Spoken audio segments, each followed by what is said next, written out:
September 12, 1944. The transport truck rumbled down the dirt road toward a prisoner of war camp nestled in the forests of rural Ontario, Canada.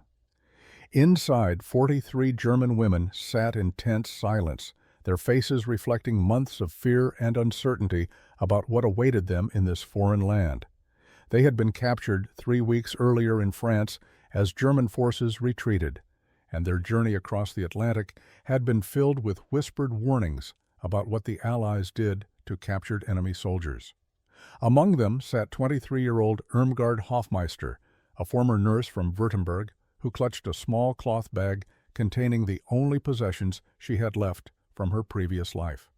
Beside her, 30-year-old Waltraud Eichmann maintained rigid military posture despite the truck's jolting movements, her face a mask of controlled defiance. In the corner, 18-year-old Anneliese Kurz fought back tears, her hands trembling as she tried to appear brave. The truck slowed as it approached the camp's entrance, and the women braced themselves for what they had been trained to expect. Their Nazi instructors had told them that Allied soldiers were barbarians who showed no mercy to prisoners, especially women who had served the Reich. They expected barbed wire, armed guards with hostile faces, and the beginning of what would surely be a nightmare of deprivation and cruelty. What they found instead left them speechless and confused. As the truck's canvas flap was pulled back, sunlight streamed in to reveal not a forbidding fortress, but a modest compound of wooden buildings surrounded by towering pines. The gate stood open, and a small group of Canadian soldiers waited alongside several civilians, but it was what the civilians held that made Irma's breath catch in her throat. Fresh loaves of bread still warm from the oven, wrapped in clean cloth. A middle-aged woman with kind eyes stepped forward as the German women climbed down from the truck. She spoke in accented but clear German, introducing herself as Margaret Morrison from the nearby village of Elmridge. "Welcome," she said simply, offering a basket of bread to the nearest prisoner. The woman who received it stood frozen, unsure whether to accept what seemed like an impossible gesture. Around her, the other German women exchanged bewildered glances. This was not what they had been prepared for. This was not hatred or cruelty. This was something their training had never mentioned as a possibility. Kindness. Irma watched as one by one her fellow prisoners accepted bread from the villagers, their faces showing the same confusion she felt. Beside her, Trudy whispered harshly in German, "It's a trick. Don't trust it." But even as she spoke, Irma noticed how Trudy's eyes lingered on the warm bread, how her rigid posture had begun to soften ever so slightly. Young Lisa, tears now flowing freely down her cheeks, accepted her portion with shaking hands and whispered "Danke" so quietly it was barely audible. The Canadian woman who had given it to her simply smiled and patted her shoulder gently before moving on. As the women were led into the camp, Irma turned back to look at the villagers still standing by the gates, waving farewell. For the first time since her capture, a dangerous question began forming in her mind. What if everything we were told about our enemies was a lie? The journey to this moment had begun 3 weeks earlier in the chaos of retreating German forces near the French border. Irma remembered the day of her capture with painful clarity. She had been working in a makeshift field hospital, treating wounded soldiers as Allied forces advanced. The sound of artillery had grown closer throughout the morning, and by afternoon, American tanks were rolling through the village. The commanding officer had ordered all medical personnel to surrender rather than flee, insisting that the Geneva Convention would protect them. Irma had believed him, though her hands had trembled as she raised them above her head. The American soldiers who accepted their surrender had been professional but distant, their faces showing neither cruelty nor kindness, just the exhausted relief of men who were grateful not to face more resistance. Trudy had been captured separately, taken prisoner when her administrative headquarters in Belgium was overrun. She had spent 6 years working for the Nazi party apparatus, believing with absolute certainty in the righteousness of Germany's cause. Even in captivity, she had maintained her faith, certain that the Allies would soon learn the truth about German superiority. Her training had been explicit about what to expect from enemy captors. They would use psychological torture, she had been told. They would try to break German spirit through humiliation and deprivation. She had steeled herself for this treatment, determined to remain loyal to the Reich no matter what torments awaited her. Young Lisa had been the last to join their group, captured just days before the transport to Canada. She had served only 8 months as a radio operator, joining the Women's Auxiliary Corps against her parents' wishes shortly after her 18th birthday. She had wanted to prove herself, to be part of something larger than the small Saxon village where she had grown up. Now she found herself on a ship crossing the Atlantic, sharing cramped quarters below deck with dozens of other captured German women. The crossing had taken 12 days, and throughout the voyage, the women had shared their fears in whispered conversations. Some spoke of being sent to labor camps in frozen Canadian wilderness. Others feared they would be used as hostages or subjected to medical experiments. The youngest among them, including Lisa, simply cried themselves to sleep each night. The Canadian guards on the ship had done nothing to confirm or deny these fears. They had provided adequate food, allowed the women to move about on deck for fresh air, and maintain professional distance. This neutral treatment had somehow been more unsettling than outright cruelty would have been. It left the women suspended in uncertainty, unable to prepare mentally for what awaited them. When the ship finally docked in Halifax, the prisoners had been transferred to trains for the journey inland. Through the windows, they caught glimpses of Canadian life that seemed impossibly normal. Children playing in yards, women hanging laundry, men working in fields. It looked nothing like the war-torn landscape they had left behind in Europe. As the train carried them deeper into Ontario's forests, Irma had pressed her face against the glass, studying this strange, peaceful country that was somehow supposed to be their enemy. The bread sat on Irma's bunk, still wrapped in its clean cloth, radiating warmth that seemed impossible given everything she thought she knew about captivity. She stared at it as the other women settled into their assigned barracks, most of them equally bewildered by the loaves they had been given. The building was simple but clean, with wooden bunks arranged in neat rows and small windows that let in afternoon sunlight. It was sparse, certainly, but nothing like the squalid conditions they had been warned to expect. Trudy had already begun organizing their group, assigning bunks and establishing a sense of order that felt familiar and comforting. But even she kept glancing at the bread on her own bunk, her expression troubled. Irma's training as a nurse had taught her to observe details, to notice what others might miss. She watched as Canadian staff moved through the barracks, dropping off blankets and basic supplies. Their movements were efficient but not harsh. They made eye contact. They nodded politely. One young guard even smiled slightly when a German woman accidentally dropped her blanket and he stopped to help her retrieve it. These small gestures contradicted everything the Nazi propaganda machine had taught them about Allied soldiers. According to years of indoctrination, the Allies were supposed to be subhuman monsters who took pleasure in German suffering, yet here they were, providing fresh bread and clean blankets to women who had served the Reich. The baker's wife, who had given Irma her bread, returned an hour later, this time accompanied by 2 other village women. They carried jars of jam and butter, which they distributed among the prisoners with gentle efficiency. Margaret Morrison stopped at Irma's bunk and gestured to the bread. "You haven't eaten," she observed, in her careful German. "Are you feeling unwell?" Irma struggled to find words. How could she explain that she was too confused to eat, that accepting this kindness felt like a betrayal of everything she had been taught? Finally, she managed to whisper, "Why are you being kind to us? We are your enemies."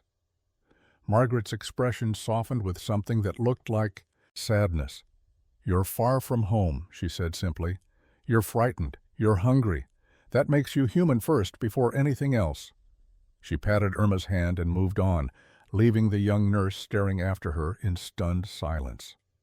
That evening, as darkness fell over the camp, Irma finally unwrapped the bread.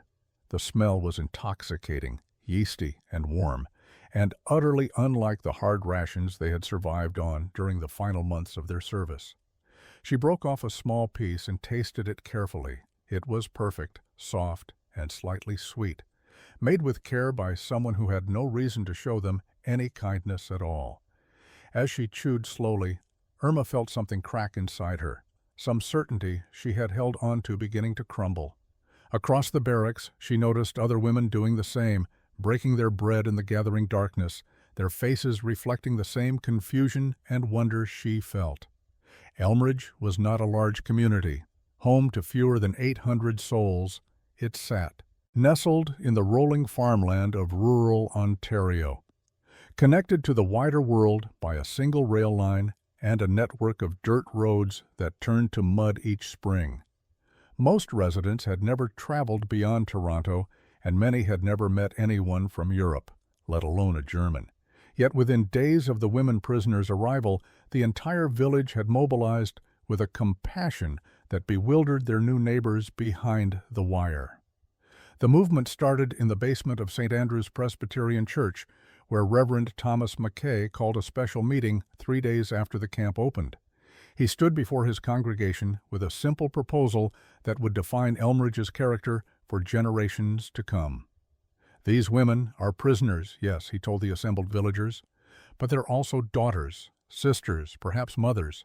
They're far from everything they've ever known, and regardless of the politics that brought them here, Christian charity demands we remember their humanity. Not. Everyone agreed immediately. John Patterson, who had lost a nephew at Dieppe, stood to voice his objection. His pain was real, his anger justified, and the Reverend let him speak without interruption. But when Patterson finished, it was Margaret Morrison who responded.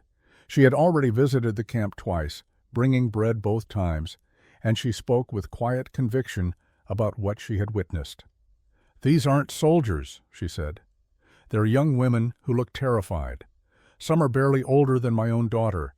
Whatever their country did, they're in our care now, and I believe we'll be judged by how we treat them." The vote that followed was not unanimous, but it was decisive.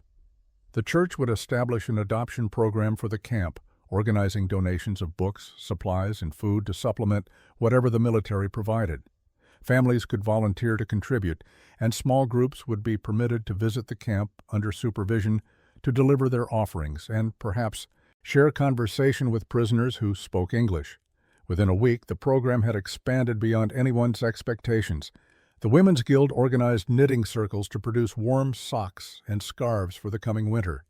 Farmers donated vegetables from their harvest. The local library set aside German language books that had been gathering dust on their shelves. Even the school children got involved, drawing pictures and writing simple messages of welcome that their teacher helped translate. When the first organized delegation arrived at the camp on a crisp Saturday morning in late September, they brought 3 wagons loaded with donations. Captain William Fraser, the camp commander, watched in amazement as his guards helped unload crates of supplies while German prisoners stood frozen in disbelief. Lisa, whose English was slightly better than most, was called forward to help translate. Her voice shook as she conveyed Margaret Morrison's message to the assembled prisoners.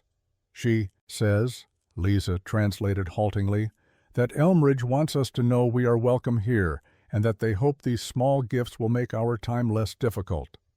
The silence that followed was profound.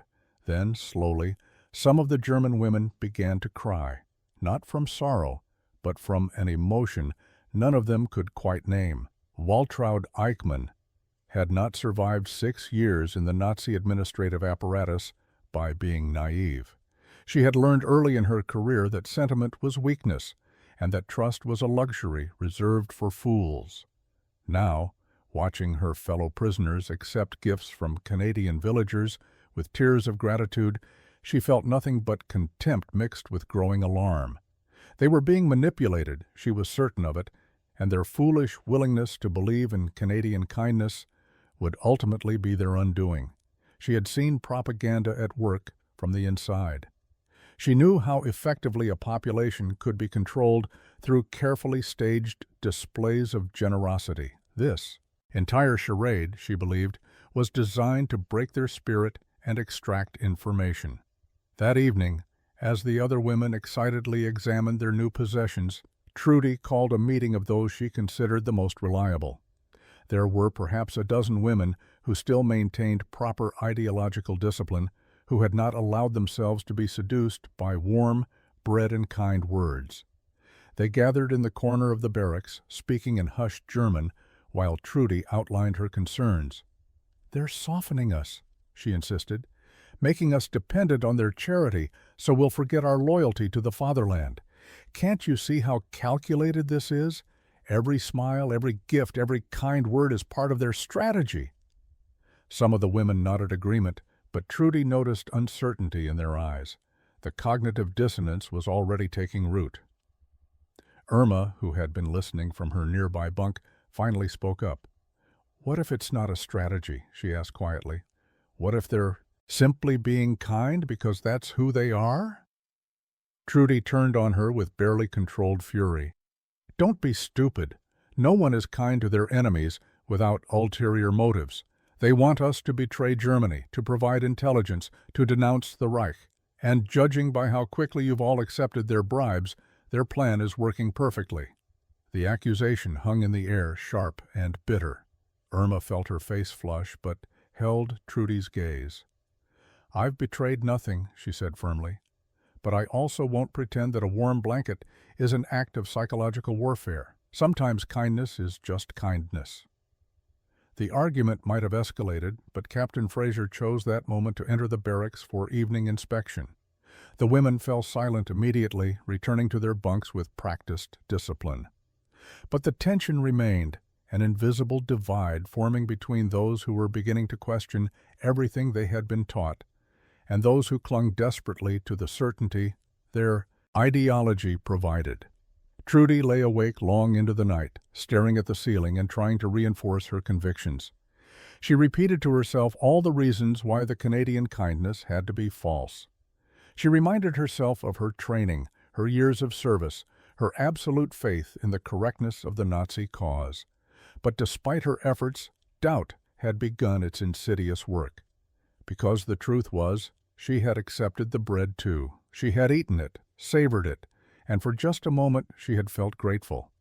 That momentary weakness terrified her more than any threat of physical punishment ever could. Sarah Chen had been teaching English to immigrants for 5 years before the war began, and she approached her new students with the same patient enthusiasm she had shown to Polish farmers and Ukrainian laborers. The fact that these students were German prisoners made no difference to her methodology. Language, she believed, was a bridge to understanding, and she was determined to build that bridge one lesson at a time. When Captain Fraser asked if she would be willing to teach basic English to interested prisoners, she had agreed immediately. Her husband, Sergeant David Chen, served as one of the camp guards, and he had spoken about how isolated the German women seemed in their linguistic prison. Lisa Kurtz was the first to volunteer for lessons. At 18, she possessed both the natural language aptitude of youth and a desperate hunger to understand the world beyond the barbed wire. She had studied some English in school before the war, enough to recognize basic words and construct simple sentences, but conversation remained frustratingly out of reach. When Sarah arrived for the first lesson, Lisa sat nervously at one of the tables in the camp's small recreation building, her hands folded tightly in her lap. 6 other women had joined her, including Irma, whose nursing training had included some English medical terminology. Trudy, predictably, had forbidden any of her loyalists from attending, calling it collaboration with the enemy. Sarah began with simple greetings and everyday phrases, using gestures and drawings to supplement her explanations. She had brought a chalkboard and spent the first hour teaching them how to introduce themselves, ask basic questions, and express simple needs. Lisa absorbed every word with intense concentration, repeating phrases until her pronunciation improved. But it was not just vocabulary she was learning. With each lesson, she gained access to thoughts and concepts that had been filtered through Nazi ideology her entire life. Sarah used simple sentences to describe Canadian life, and through those descriptions, Lise began to see a world very different from what she had been taught existed. In Canada, people choose their government, Sarah explained slowly, writing the words on the board. Every person can vote, men and women. Lisa's eyes widened. She had been taught that democracy was weak, that only strong authoritarian leadership could guide a nation properly.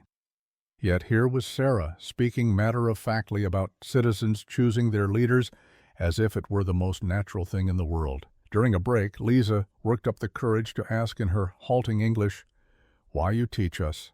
We are enemy." Sarah smiled gently and responded in slow, clear English so Lise could understand. "You are students. That is what matters to me." She paused, then added, "Enemy is what governments say. People are just people." The simplicity of that statement hit Lise like a physical blow. For the first time since her capture, she felt something shift fundamentally in her understanding of the world. That night, she lay in her bunk, practicing English phrases under her breath, while the other women slept. Across the barracks, she could hear Trudy's quiet breathing, steady and certain in her convictions. But Lisa's certainty was crumbling, replaced by questions that grew more insistent with each passing day. October 9, 1944, marked Canadian Thanksgiving, and Reverend Mackay had proposed something unprecedented. He wanted to invite the German prisoners to participate in a community celebration at the church hall, under guard supervision, but as guests rather than captives. The proposal generated heated debate in Elmridge, with opinions divided sharply between those who saw it as Christian charity and those who considered it an insult to Canadian soldiers fighting overseas. Captain Fraser had his own reservations, but he also recognized an opportunity. Isolation bred resentment, but carefully managed integration might speed the prisoners' adjustment and reduce tensions. After consulting with his superiors, he granted permission with strict conditions. On Thanksgiving morning, 25 German women were transported to St. Andrew's Church under the supervision of 6 guards. Trudy had refused to attend, and several others followed her lead. But most of the prisoners were too curious to decline. They had been provided with their cleanest clothes and instructed on proper behavior, though nothing could have prepared them for what they found when they entered the church hall. Tables groaned under the weight of more food than most of them had seen in years. Roasted turkey, mashed potatoes, fresh vegetables, pies, bread, and preserves created a display of abundance that seemed impossible in wartime. For women who had spent the final years of the war subsisting on increasingly meager rations, the sight was almost overwhelming. Margaret Morrison greeted them warmly, introducing prisoners to villagers who had volunteered to serve as hosts. Irma found herself seated between an elderly farmer named Harold Thompson and his wife Ruth, who immediately began filling her plate with portions that seemed absurdly generous. "You're too thin, dear," Ruth said through Lise, who had been enlisted to translate. "You need proper food." The casual kindness in her voice brought unexpected tears to Irma's eyes. She had not been called dear since leaving her mother's home 2 years earlier. Around the table, similar scenes unfolded as Germans and Canadians navigated the awkward intimacy of shared meals. Young Lisa sat beside Sarah Chen, grateful for a familiar face. She watched in amazement as Canadian families bowed their heads in a prayer before eating, thanking God for their blessings and asking for peace. The prayer made no mention of victory or enemies, only gratitude for harvest and hope for those suffering in war. It was so different from the militant rhetoric she had heard at Nazi gatherings, where prayers had been replaced by party slogans and God had been subordinated to the Führer. When the meal ended, Reverend Mackay stood to speak, his words translated by Lisa in halting phrases. "Today we give thanks for abundance, for community, and for the opportunity to practice mercy. We pray for peace, and we remember that every person at these tables is beloved by God, regardless of which flag they were born under." The simple theology contradicted everything the women had been taught about racial hierarchies, and national destiny. The Red Cross mail system was supposed to be sacrosanct, protected by international law even in the midst of total war. Prisoners of war had the right to correspond with their families, to receive packages, and to maintain some thread of connection to the lives they had left behind. Within weeks of arriving at the Canadian camp, the German women had been given forms to fill out, providing addresses of parents, siblings, husbands, and children back home. They had written their letters carefully, weighing every word to avoid saying anything that might be censored while still conveying their circumstances and their desperate need to know their loved ones were safe. Then they waited. By late October, 2 months after their arrival, not a single letter had arrived in return. Captain Fraser assured them that their correspondence had been properly forwarded through official channels, but he could offer no explanation for the silence. Some women tried to rationalize it. Perhaps the postal system in Germany was too disrupted by Allied bombing. Perhaps their families had been evacuated, and the letters could not find them. Perhaps the delay was simply bureaucratic, and packets of mail would arrive any day now. But as days turned to weeks with no word, a more disturbing possibility began to take root in their minds. Irma had written to her parents in Stuttgart, to her younger brother serving somewhere on the Eastern Front, and to the hospital administrator who had been like a second father to her. She checked the camp's mail distribution every single day, her hope dimming incrementally with each disappointment. She was not alone in this ritual. A group of women had formed an unofficial waiting committee, gathering near the administration building whenever mail was scheduled to arrive, searching desperately for envelopes that never materialized. Their faces grew more haunted with each empty delivery, and conversations in the barracks increasingly turned to dark speculation about what the silence might mean. Trudy maintained that it was Allied interference, that the British and Americans were deliberately withholding mail to break German morale. "They want us isolated," she insisted to anyone who would listen.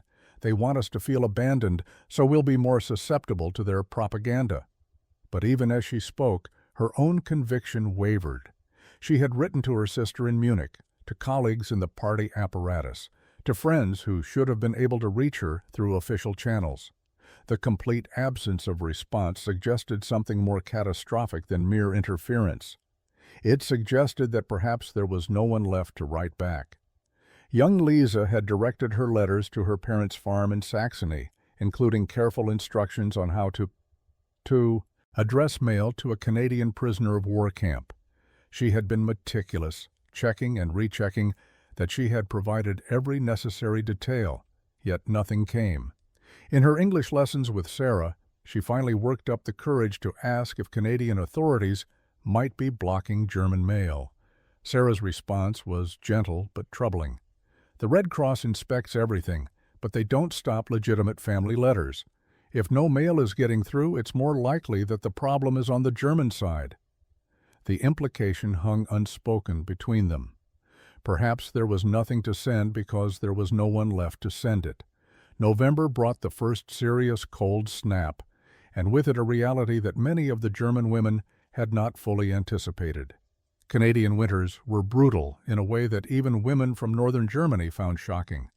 The temperature plummeted to -15 degrees Celsius, and the wind that swept across the open fields surrounding the camp cut through their inadequate clothing like knives of ice. The barracks were heated by wood stoves, but fuel was rationed, and the buildings themselves were designed more for expedience than for comfort. The women huddled in their bunks at night, layering every scrap of clothing they possessed, and still shivering through the dark hours before dawn. Captain Fraser had requisitioned additional blankets and warmer uniforms through official military channels, but bureaucracy moved slowly and supplies were prioritized for combat troops. He expected his prisoners to endure some discomfort through the winter months, considered it part of the price of being on the losing side of a war. But he had not counted on Elmridge's response. When word reached the village that the German women were suffering from the cold, the community mobilized with the same energy they had shown at Thanksgiving. Margaret Morrison organized a donation drive that yielded results. Captain Fraser found almost embarrassing in their generosity. Within a week, 3 wagons arrived at the camp loaded with winter coats, scarves, mittens, thick socks, and wool sweaters. Much of it was handmade, knitted during long evenings by village women who had never met the prisoners they were clothing. Some items were clearly personal sacrifices, coats that had been carefully maintained and could have served their owners for many more years. When the donations were distributed, Irma received a heavy wool coat that smelled faintly of lavender and fit her almost perfectly. Pinned to the collar was a small note written in careful English that Lise helped her translate. "Stay warm. God bless you." From the Thompson family. Irma stood holding the coat, overwhelmed by the weight of what it represented. This was not government issue or military necessity. This was personal kindness from people who had no obligation to care whether she lived or died. She thought of the Thompson family she had met at Thanksgiving, of Ruth's insistence that she eat more, of Harold's quiet dignity.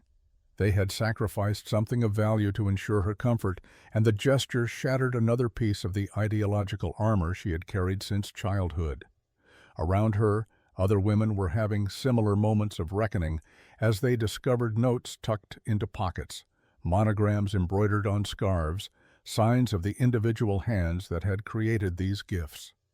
That night, the barracks was warmer than it had been since October, not just because of the additional clothing, but because of something less tangible. The women wore their donated coats and sweaters even indoors, unwilling to take them off, needing the constant reminder of what they represented. Trudy sat on her bunk, wearing a thick cardigan that had clearly been hand-knitted, her fingers tracing the careful stitches. She had been silent all evening, and when she finally spoke, her voice was barely audible. "Why would they do this for us?" she asked no one in particular. No one had an answer, but the question itself represented a crack in her certainty. December 15, 1944. The camp's small library had recently begun receiving Canadian and American newspapers, heavily censored but still providing glimpses of how the war was progressing. Captain Fraser had debated whether to allow German prisoners access to Allied media, but he ultimately decided that controlled exposure to outside information might prove beneficial. The women were going to hear about Germany's deteriorating situation eventually, and reading about it in newspapers was preferable to wild rumors spreading through the barracks. What he had not anticipated was the particular edition of the Toronto Star that arrived that cold December morning. The front page carried photographs that would haunt everyone who saw them. Allied forces had liberated Majdanek concentration camp in Poland several months earlier, and journalists had finally been granted access to document what they found. The images were grainy but unmistakable. Emaciated bodies stacked like cordwood, mountains of shoes, eyeglasses, and personal belongings. Survivors who looked more like walking skeletons than human beings. The accompanying articles described gas chambers, systematic murder, and an industrial approach to genocide that seemed impossible to comprehend. The newspaper did not hide or soften what it reported. This was deliberate extermination on a scale that defied imagination. Irma found the newspaper on a table in the library, left there by one of the guards. She began reading out of simple curiosity about war news, but within moments she felt physically ill. Her hands trembled as she turned pages, her medical training making her unable to look away from descriptions of conditions that violated every principle of human dignity she had been taught to uphold. She read about typhus experiments, about medical procedures performed without anesthesia, about children selected for death upon arrival.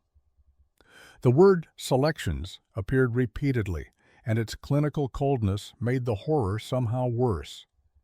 This was not the chaotic violence of war, but calculated, bureaucratic murder. Other women began gathering around her, drawn by her visible distress. Lisa looked over Irma's shoulder and felt her stomach lurch at the photographs. "This cannot be real," she whispered in German. "This must be propaganda. The Allies are lying to make us look like monsters." But even as she spoke, she could see doubt in her own words. The photographs were too detailed, too specific. The testimonies came from too many sources, and deep down, she remembered things she had chosen not to question, whispered conversations that stopped when she entered rooms. Euphemisms like special treatment and resettlement that had always seemed deliberately vague. Train cars packed with people who never seemed to arrive anywhere. Anna Becker, who had worked in a Berlin administrative office, sat down, heavily, her face drained of all color. "I processed transportation requisitions," she said quietly. "Thousands of them. I knew they were moving people east, but I never asked where or why. I told myself it was not my concern, that I was just doing my job." The confession opened floodgates. Other women began sharing fragments of knowledge they had suppressed, pieces of a puzzle they had refused to assemble. Waltraud Eichmann had built her entire adult life on unwavering faith in the National Socialist cause. She had joined the party at 19, convinced that Germany's rebirth required total dedication to the Führer's vision. For 11 years, she had served with absolute loyalty, rising through administrative ranks by demonstrating ideological purity that her superiors found exemplary. She had reported colleagues who expressed doubts, had organized rallies celebrating German racial superiority, had truly believed she was part of building a glorious future. Now, sitting in the camp, library surrounded by newspapers describing horrors committed in the name of everything she had believed in, that entire foundation was crumbling beneath her. She had been the last to approach the newspapers, maintaining her distance while other women gathered around the horrifying images. "Allied propaganda," she had announced firmly, her voice carrying across the room. "They create these lies to justify their own crimes against Germany. You're fools if you believe any of it." But Captain Fraser had anticipated this reaction and had prepared accordingly. He entered the library carrying additional materials, reports from multiple sources, photographs from different liberation sites, testimonies from German citizens who had lived near the camps. He spread them across the table without comment, letting the evidence speak for itself.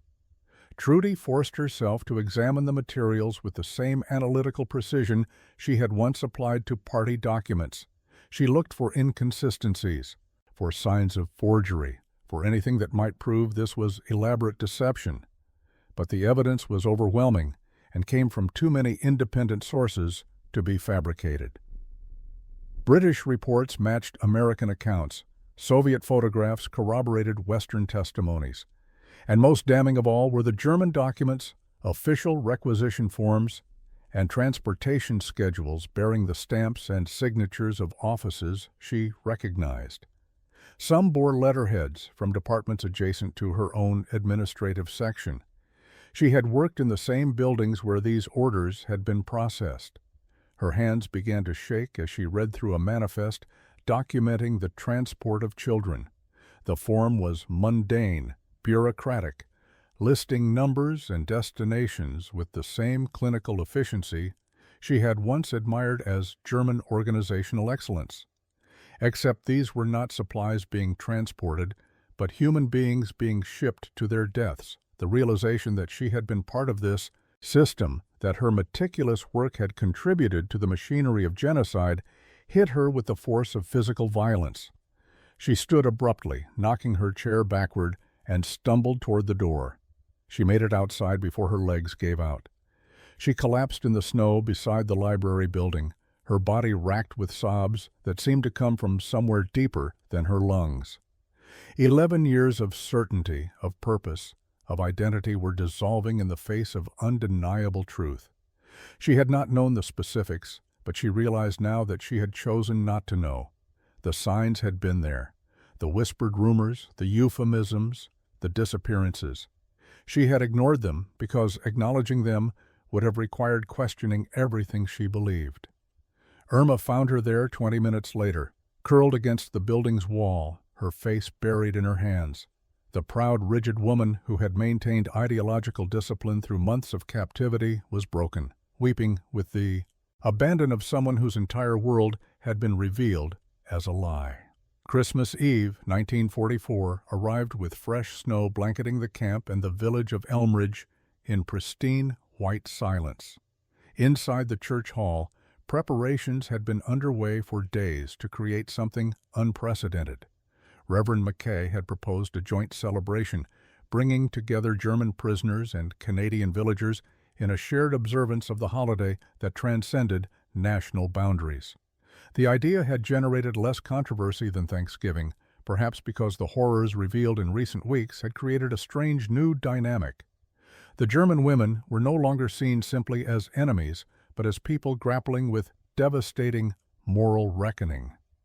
The hall had been decorated with evergreen boughs and candles, creating warm golden light that softened the austerity of the space. Long tables held modest but genuine Christmas fare, the community pooling resources to create a celebration despite wartime. Rationing. Captain Fraser had granted permission for all 43 prisoners to attend under light guard supervision, and for the first time since their arrival, even Trudy had chosen to participate. She moved through the evening like a ghost, her face hollow but no longer hostile. The collapse of her ideological certainty had left her unmoored, searching desperately for something solid to replace what she had lost. Margaret Morrison had coordinated the evening's program with careful attention to both German and Canadian traditions. The celebration began with carol singing, and it was decided that songs would be performed in their original languages rather than attempting awkward translations. The Canadian children started with "Good King Wenceslas," their young voices clear and enthusiastic. When they finished, there was a moment of hesitation before Lisa stood slowly, her face pale but determined. She began singing "Stille Nacht" in German, her 18-year-old voice trembling slightly on the opening notes. One by one, other German women joined her. Irma's nursing training had included choir participation, and her voice strengthened Lisa's wavering melody. Even Trudy, tears streaming down her face, opened her mouth and let the familiar words emerge. The song they had sung since childhood took on new meaning in this context, its message of peace and hope feeling both achingly distant and desperately needed. When they reached the final verse, something remarkable happened. Sarah Chen began singing in English, her voice blending with the German lyrics in unexpected harmony. Other Canadians joined, and for 3 minutes the hall filled with Silent Night, sung simultaneously in 2 languages by people who had been enemies just months before. The moment the song ended, absolute silence filled the hall. Then Ruth Thompson began to applaud, and others joined until the sound filled the space. German women and Canadian villagers were openly weeping, the barriers of nationality and ideology dissolving in shared emotion. Reverend McKay stood to offer a prayer that acknowledged the pain and confusion present in the room while affirming hope for redemption and peace.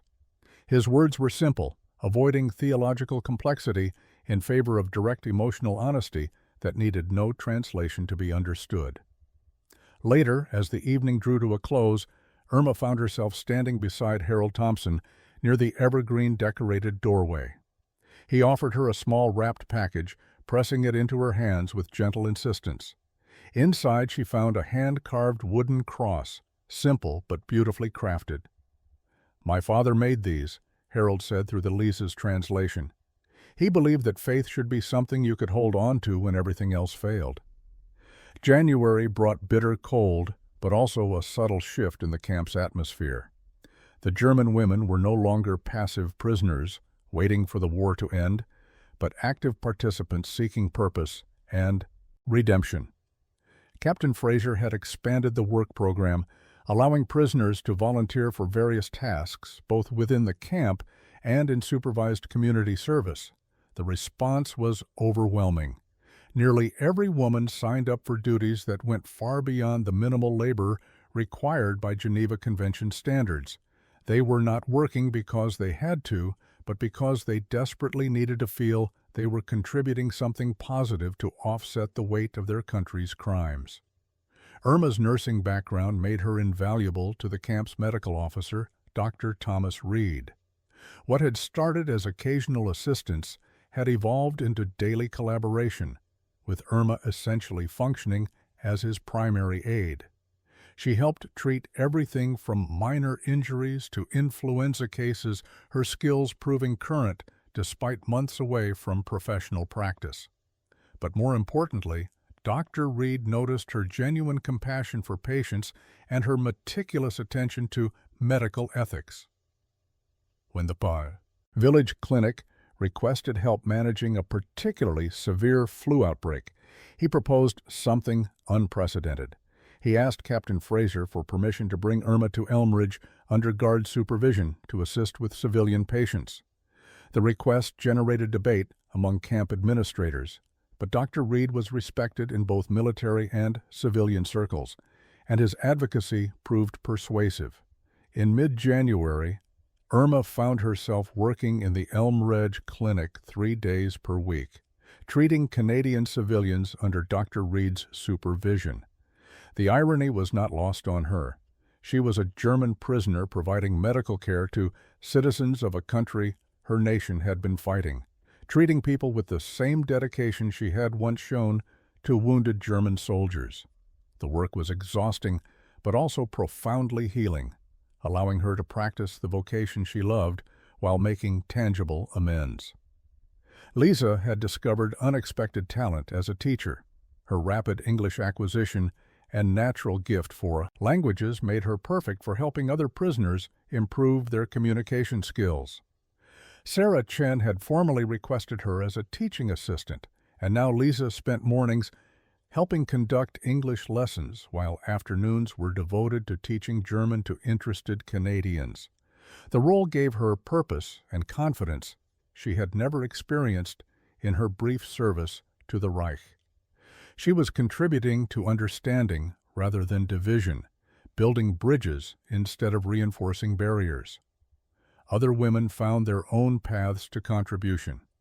Trudy, stripped of her ideological certainty but possessing formidable organizational skills, had begun helping Captain Fraser's administrative staff manage camp records and supply logistics. Her meticulous attention to detail proved invaluable, and the work gave her something concrete to focus on while she grappled with larger questions about identity and redemption. Maria Schultz, formerly an agricultural specialist, worked with local farmers to improve crop rotation techniques, sharing German innovations while learning Canadian methods.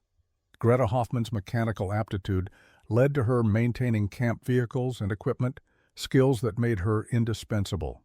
The transformation was evident in every aspect of camp life. The barracks, once filled with resentful silence, now buzzed with purposeful activity. Women studied English, practiced skills, and discussed their work with genuine enthusiasm. They were no longer simply enduring captivity, but actively choosing how to spend their imprisonment, and that choice made all the difference in their psychological survival and moral recovery. February brought news that the war was entering its final phase. Allied forces had crossed the Rhine, and Soviet troops were advancing relentlessly from the east. Germany's defeat was no longer a question of if, but when, and with that certainty came growing anxiety among the prisoners about what would happen when the war finally ended. Repatriation was the obvious answer, the standard procedure outlined in international law. But as the German women contemplated that prospect, many found themselves confronting an unexpected question. What exactly were they returning to? The newspapers that had once brought devastating revelations about concentration camps now carried equally disturbing reports about Germany's destruction. Allied bombing campaigns had reduced major cities to rubble. Dresden, Hamburg, Berlin, and dozens of other urban centers existed now only as photographs of ruins and statistics of casualties. The infrastructure that had sustained civilian life was shattered. Reports indicated that millions of Germans were homeless, that food supplies were catastrophically inadequate, and that the coming spring would bring mass starvation if aid did not arrive quickly. Trudy spent hours studying maps and reports, trying to understand what remained of the country she had served. Munich, where her sister had lived, had been bombed repeatedly. She had received no mail confirming whether her sister had survived.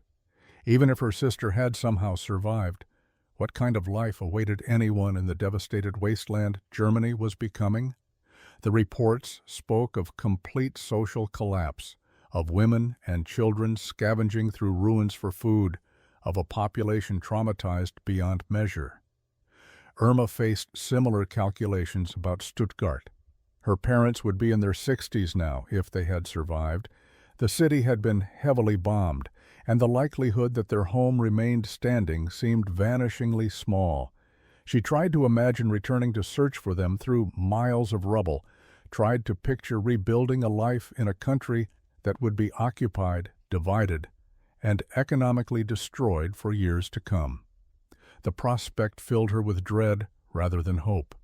Young Lisa faced the most acute version of this dilemma. At 18, she had her entire life ahead of her, but what kind of future existed in post-war? Germany? The education system would need complete reconstruction. Career opportunities would be non-existent for years. Most devastating of all, she would return to a society that had been revealed as morally bankrupt, built on lies and atrocities. Meanwhile, here in Canada, she had found genuine kindness, opportunities to learn and grow, and people who treated her with dignity despite her nationality. The contrast between these two possible futures became more stark with each passing day. During English lessons, Sarah asked students to write essays about their hopes for the future.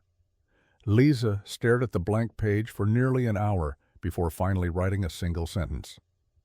"I do not know where my home is anymore."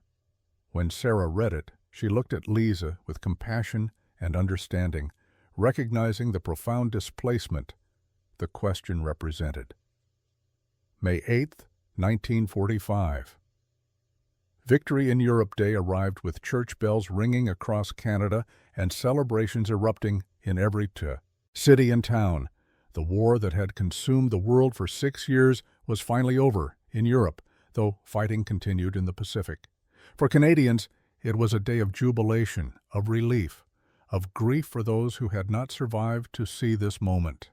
For the German women imprisoned outside Elmridge, it was a day of profound confusion and anxiety about what their defeat meant for their futures.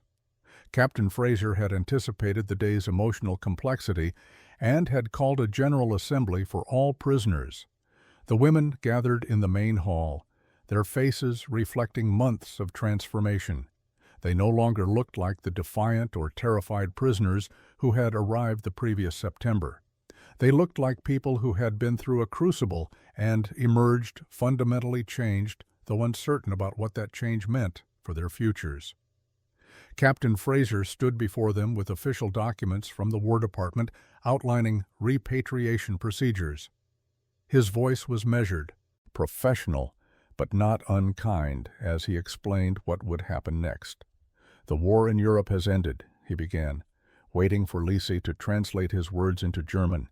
"Germany has surrendered unconditionally to Allied forces. Within the coming months, procedures will be established to repatriate prisoners of war to their home country." He paused, observing the complex emotions playing across the women's faces. What he saw was not the relief he had expected, but something closer to dread. Irma raised her hand slowly, seeking permission to speak. When Fraser nodded, she stood and addressed him in careful English that had improved dramatically over the months. "Captain, may I ask a question on behalf of many of us?" She glanced around at her fellow prisoners before continuing. "What if we do not wish to return immediately to Germany? What if we wish to remain here longer?" The question hung in the air like an unexploded bomb. Several guards exchanged confused glances. Fraser himself was momentarily speechless, having never encountered prisoners who requested to extend their captivity. "I don't understand," he said carefully. "You're asking to remain as prisoners rather than accept freedom?" Irma shook her head. "Not as prisoners, Captain, but Germany is destroyed. Many of us have no families left to return to. We have learned things here about ourselves and about what is possible when people choose kindness over hatred. The thought of leaving all of that to return to a country that no longer exists except as ruins feels like being sent into exile, not being sent home. Other women began nodding agreement. Lisa stood, her young voice steady despite obvious emotion. "Captain Fraser, I have written to my family 18 times. I have received no response. Either they are dead or they cannot or will not write to me. Either way, I have more connection to people here in Elmridge than I do to anyone in Saxony." Trudy, who had been silent throughout the assembly, finally spoke. Her voice was quiet but carried clearly across the room. "I spent 11 years serving a cause I now understand was evil. I cannot simply return to Germany and pretend that never happened." The request triggered immediate consultations between Captain Fraser, his superiors in Ottawa, and officials responsible for prisoner repatriation policy. No precedent existed for enemy prisoners requesting to remain in the country that had held them captive. The Geneva Conventions addressed repatriation rights, but said nothing about prisoners who actively wished to avoid it. Legal advisors debated whether the women could be reclassified as displaced persons, whether immigration procedures could apply to former enemy nationals, and what obligations Canada had toward people who had technically been military adversaries. While bureaucrats deliberated, the prisoners themselves engaged in intense discussions about the decision facing them.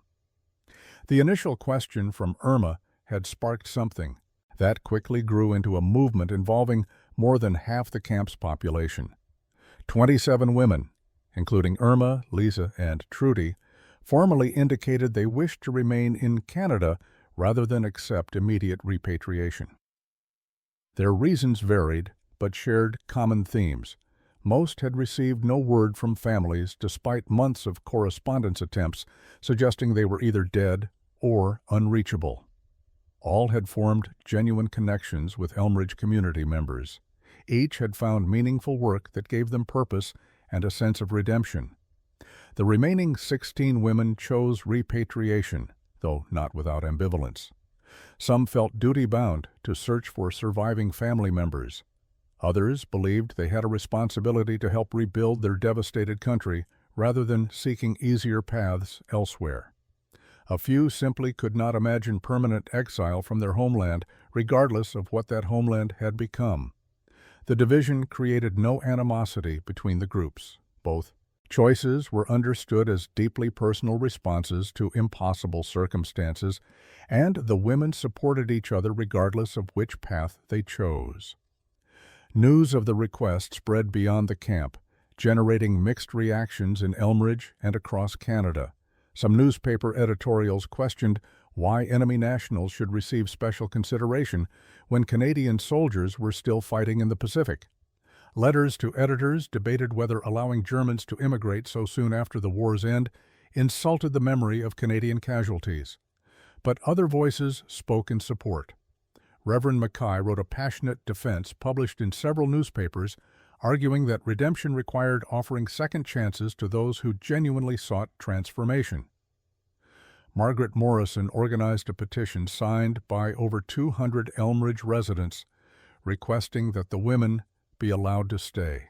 Dr. Reed wrote to medical associations advocating for Irma's case specifically, noting her exceptional skills and dedication. Sarah Chen testified to Lisa's teaching abilities and her genuine transformation from ideological certainty to humble questioning. Even Harold Thompson, who rarely spoke publicly, wrote a simple letter stating that the German women had proven themselves through months of conduct and deserved the opportunity to build new lives. The debate reached Parliament, where members argued about Canadian values and whether mercy toward former enemies strengthened or weakened national character.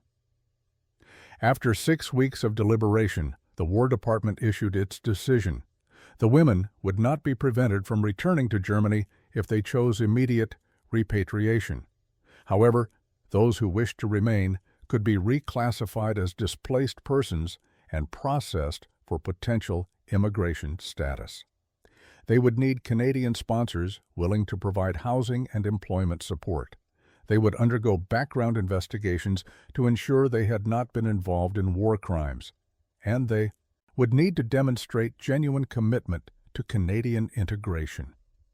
The sponsorship requirement proved less challenging than anyone anticipated. Within days of the announcement, Elmridge families began volunteering to sponsor the women they had come to know over the past 9 months. The Morrisons immediately offered to sponsor Irma, providing housing in their guest room and supporting her pursuit of Canadian nursing certification. Dr. Reed pledged to supervise her professional development and advocate for her licensing despite her German credentials. The arrangement would allow Irma to continue the medical work that had become central to her sense of purpose and redemption. Sarah and David Chen sponsored Lisa, recognizing her potential as an educator and her genuine desire to build bridges between cultures. They helped her enroll in a teacher training program while she continued working as a language instructor.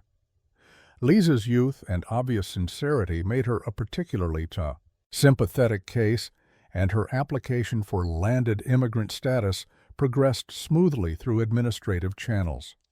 She wrote in her journal about the strange circularity of her journey, how she had come to Canada as a prisoner and was now choosing to become Canadian by conviction rather than birth. Trudy's path proved more complicated. Her years of Nazi Party service raised flags during background investigations, though ultimately officials determined she had held administrative rather than ideological enforcement roles. The Thompsons, whose initial kindness had so profoundly affected the prisoners, offered to sponsor her despite some family members' objections. Harold Thompson insisted that everyone deserved a chance at redemption, and Trudy's obvious remorse and transformation convinced him she was genuine. She found work in municipal administration, her organizational skills valuable despite her tainted past. She lived quietly, working diligently and speaking rarely about her previous life. Other women found their own paths forward. Anna Becker, who had worked in Berlin administration, was sponsored by a farming family and discovered unexpected satisfaction in agricultural labor. Maria Schultz continued her agricultural work, eventually becoming an advisor to Ontario farmers on soil conservation techniques. Greta Hoffman's mechanical skills led to employment at a manufacturing plant, where her precision and work ethic quickly earned respect from skeptical colleagues. Each woman carried the weight of her past while building toward a different future. The 16 women who chose repatriation left in early July, their departure marked by a gathering that felt more like family farewell than prisoner release. They exchanged addresses with both the women staying and the Elmridge families they had met, promising to write and maintain connections across the Atlantic. Several spoke about their intention to carry back lessons learned about reconciliation and human dignity to help rebuild Germany with values learned in captivity. The scene at the train station was emotional, with tears shed on all sides and genuine wishes for safety and success. For those remaining, the transition from prisoner to immigrant status required practical adjustments. They received civilian clothing to replace their prisoner garments, though many kept items given to them by villagers as precious reminders. They began formal English classes focused on Canadian customs and civic participation. They studied for citizenship examinations with the same dedication they had once applied to very different ideological education. And they worked to prove through daily actions that they deserved the extraordinary second chance they had been given by a community that chose mercy over vengeance. 25 years later, on a crisp autumn afternoon in 1970, Irma Hofmeister Morrison stood before a gathering at the Elmridge Community Center. Her hair had gone gray and fine lines marked her face, but her eyes held the same warmth and intelligence that had characterized her since youth. She had been invited to speak at a reconciliation symposium bringing together Canadian veterans, German immigrants, and scholars studying post-war integration. In her hands, she held a small leather-bound journal she had kept throughout her transformation from enemy prisoner to Canadian citizen. The audience included faces both familiar and new. Margaret Morrison, now elderly but still sharp-minded, sat in the front row beside her husband's empty chair. Harold Thompson had passed 2 years earlier, but Ruth attended with their grown children. Sarah Chen sat with Lisa, who had become Dr. Annalise Kurtz-Chen after marrying Sarah's nephew and completing her doctorate in linguistics. Trudy Eichmann sat quietly in the back, still preferring shadows to spotlight despite her quarter-century of quiet, dignified citizenship. Irma began by reading from her journal, entries written during those first bewildering weeks when Canadian kindness had seemed impossible to comprehend. Her voice trembled slightly as she shared her younger self's confusion, fear, and gradual awakening to possibilities she had never imagined. I wrote on September 15, 1944, "They gave us bread. Why would they give us bread? We are their enemies." I had no framework for understanding mercy because I had been taught that strength meant crushing your opponents, not feeding them. She spoke about the Thanksgiving celebration, the devastating newspaper revelations, and the Christmas when Silent Night had been sung in 2 languages by former enemies. She described the impossible choice they had faced when repatriation was announced and how 27 women had chosen to stay in a country that had treated them with more dignity as prisoners than their own nation ever had as citizens. "We did not stay because Canada was perfect," she explained. "We stayed because Canadians showed us what humanity looks like when it chooses compassion over vengeance." The symposium had invited several of the women who had chosen repatriation in 1945. 2 had made the journey from Germany, now grandmothers who had helped rebuild their country while carrying memories of Canadian kindness. They spoke about how their experience had influenced their approach to reconciliation, how they had taught their children that former enemies could become friends if people chose to see each other's humanity. As Irma concluded, she held up the journal that had accompanied her entire journey. "In this book, I ask questions every person must answer for themselves. Who am I? What do I believe in? What kind of person do I choose to become? Canada gave me the freedom to discover I could choose different answers than the ones I had been given. That gift of a second chance is the legacy of kindness that we carry forward."